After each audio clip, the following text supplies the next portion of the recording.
Sejak usaha Bapak bangkrut karena COVID, Bapak ternyata punya bipolar. Kita perlu tambahan uang untuk konseling psikolog, obat psikiater. Mbak Tita online shop awul-awul. Muklas terima endorsan. Ibu kampanye jadi wakil kepala sekolah. Ojo pupuk meneh, Pak. Ini pupuk 12 jam lho, Pak. Tak tukokke putu Mbok Rahayu zaman kuliah mbiyen. Ya? Bapak itu kalau sudah dapat nomor antrian, tolong dipatuhi, Pak. Lah dia emang saudara saya yang datang sejak awal untuk mengantrikan. Anda bohong. Lu ngajak ribut. Sampun, Bu, sampun. Video ibu marah ke penjual putu udah ditonton 100.000 orang dalam 7 jam.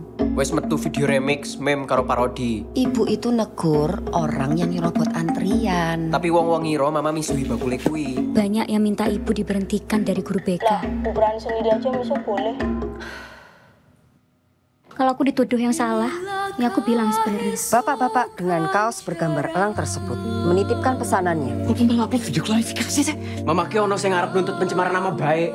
Saya mensumasi Bu Prani. Bagaimana kalau Bu Prani membuat video permohonan maaf buat Bapak itu saja?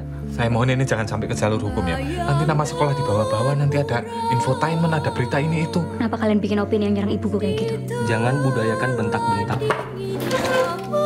Kalau Bapak ngambil keputusan aneh-aneh kayak dulu, Pi. Aku nggak mau kehilangan Bapak cuma gara-gara satu berita bohong. Klarifikasi ke publik ini tetap dibutuhkan, Bu. Iki sasi paling aku kewan dulu.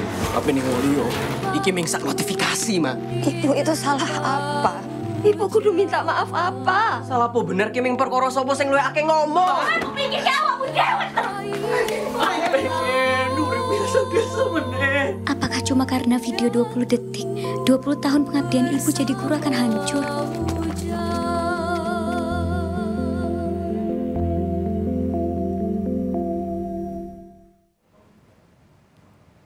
Ya itu tadi trailer dari film Budi Pekerti yang tadi juga udah kita spill di awal ya sini ya. Senang sekali saat ini kita sudah kedatangan sutradara dari film Budi Pekerti, Mas Regas Baruteja. Selamat pagi Mas, selamat datang. Pagi Mas Okta. Iya, Mas, film yang menarik dan sangat relate ya dengan kehidupan sehari-hari. Soal orang kan sekarang viral dikit apa langsung up ke sosial media. Nah ini ide awalnya dan bisa diceritain nggak sih Mas, ini sebetulnya bercerita tentang apa? Betulkah seperti itu? Ya, idenya dulu banyak seorang ibu yang tiba-tiba viral karena videonya sedang marah-marah atau sedang mengumpat itu terekam selama 15 detik gitu.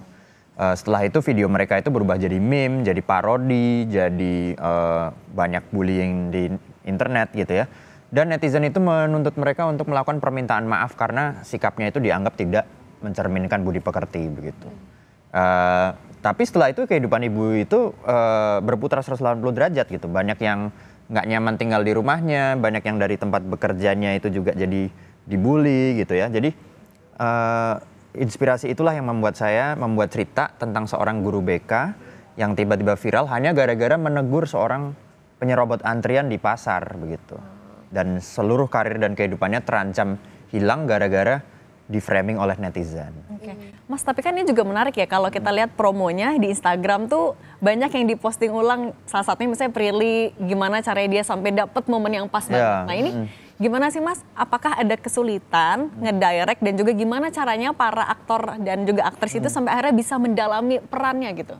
Ada 3 bulan latihan. 3 bulan? Jadi karena 60% bahasa di film ini bahasa Jawa, sementara para aktor aktris kita ini bukan yang penutur bahasa Jawa. Jadi kita ada latihan selama 3 bulan, 2 bulan itu adalah fokus untuk mendalami aksen, terus menulis aksara Jawa bahkan untuk memahami dasar-dasarnya gitu ya. Sampai saya 1,5 bulan itu belajar sama mereka pure untuk kayak menggerakkan otot wajah gitu. Atau kemudian mendalami karakter, mencari penampilan. Misalnya Angga Yunanda di sini penampilannya kita rubah dari penampilannya Angga Yunanda biasanya, ini rambutnya kita cat jadi kuning gitu. Prilly Latukonsina, Tita itu kita juga berubah dari karakternya dia sekarang menjadi seorang perempuan musisi band alternatif gitu ya. Semua kita diskusikan bareng dengan para pemain, jadi cerita ini, skenario ini nggak hanya saya yang nulis tapi bersama dengan Prilly, Angga, Ino Febrianti dan Dwi Sasono. Itu tadi yang menarik karena waktu itu saya pernah lihat juga di sosmed, Prilly kalau bisa nangisnya dari mata kiri. Nah itu yang viral salah satunya. Nah Mas Regas, salah satu yang juga menarik di film ini adalah soal isu kesehatan mental ya. Karena salah satu yang pemainnya atau Mas Dwi. Pak Didit ya, perannya Didit, ya. Pak Didit ini kan mengidap bipolar. Betul. Apa maksud atau tujuan dari memasukkan isu soal ini ke film Budi Pekerti?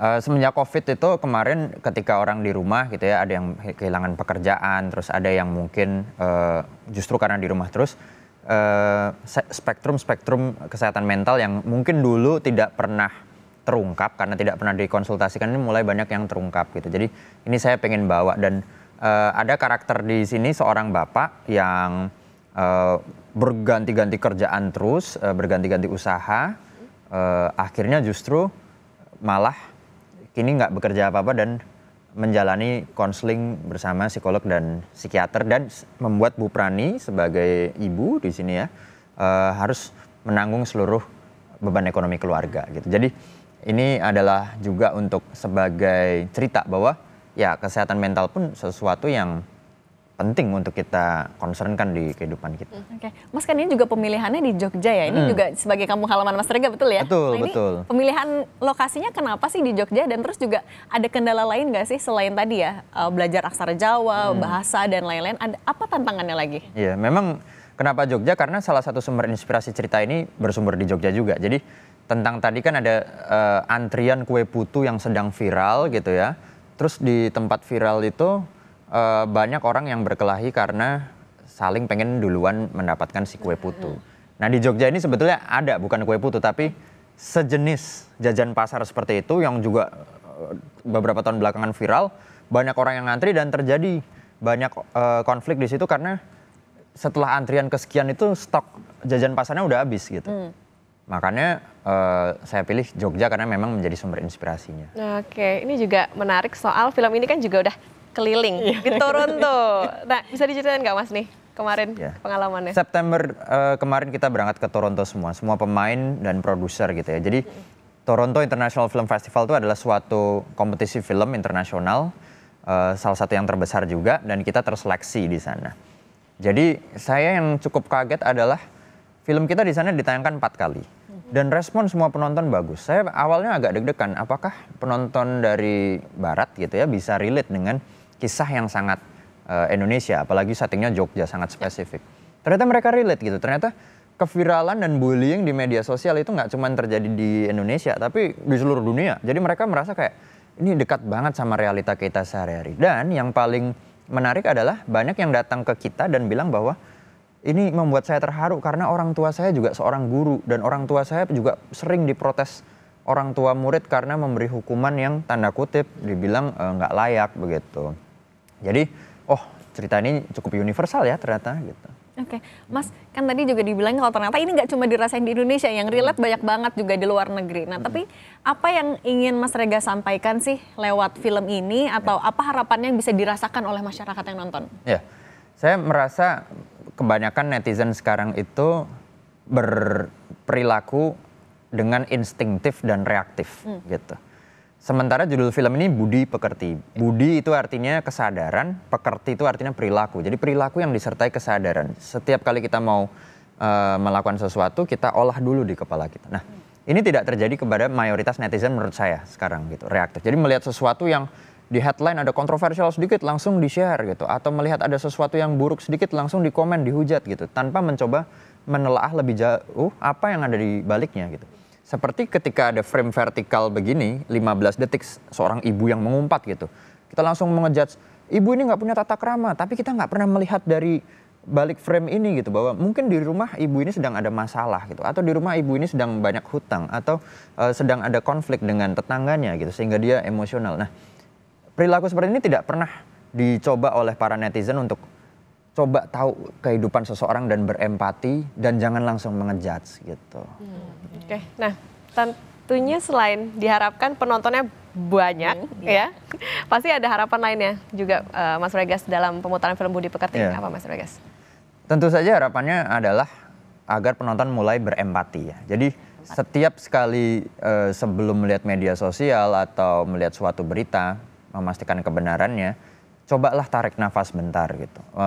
Nggak perlu terburu-buru bereaksi, tapi mundur sejenak, katakanlah 1 menit gitu untuk menarik nafas, lalu baru memutuskan mau bersikap seperti apa. Jika ada seseorang yang sedang viral atau sedang dibully gitu, coba posisikan diri, bagaimana kalau kita di posisi dia gitu. Bagaimana kalau itu yang dibully adalah salah satu keluarga kita. Pastinya itu berat juga untuk kehidupannya gitu.